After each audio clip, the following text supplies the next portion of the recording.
జగన్కి సంబంధించినంత వరకు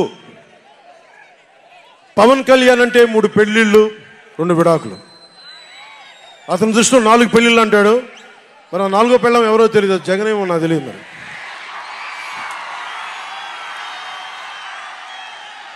నాకు ఇదే విసుగొస్తుంది. జగన్ లేని 4వ పెళ్ళం అంటే నువ్వేరా. నేను ఎప్పుడైనా సరే భారతి గారికి కూడా చెప్తున్నాను, మేడం భారతి గారు, మీరు ఊహించుకోండి, మేము ఎప్పుడన్నా సరే మిమ్మల్ని చాలా గౌరవంగా భారతి గారు, మేడం భారతి గారు అంటాం. మీ ఆయన ఇంత నీచంగా ప్రవర్తించినా కానీ, చంద్రబాబు గారి సతీమణి కానీ, నియోజకవర్గంలో ప్రతి ఒక్కరిని ఇబ్బంది చేసినా కానీ, నా ఇంటి సతీమణి అన్నా కానీ పెళ్ళాలను సంబోధిస్తాడు. ఆ మాట మిమ్మల్ని అంటే ఎలా ఉంటుంది భారతి గారు? ఆలోచించండి ఒకసారి.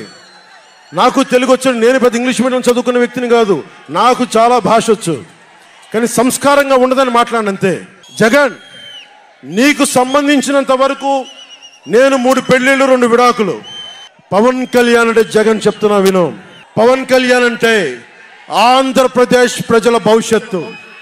పవన్ కళ్యాణ్ అంటే ఈ దేశపు యువత కాలంలో. పవన్ కళ్యాణ్ అంటే కన్నీళ్లు తుడిచే చెయ్య.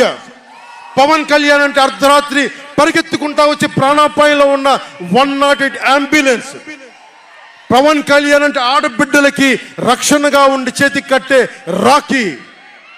పవన్ కళ్యాణ్ అంటే పెద్దోళ్ల భుజం మీద ఉన్న కండువ, గర్వంతో ఎగిరే జాతీయ జెండా. పవన్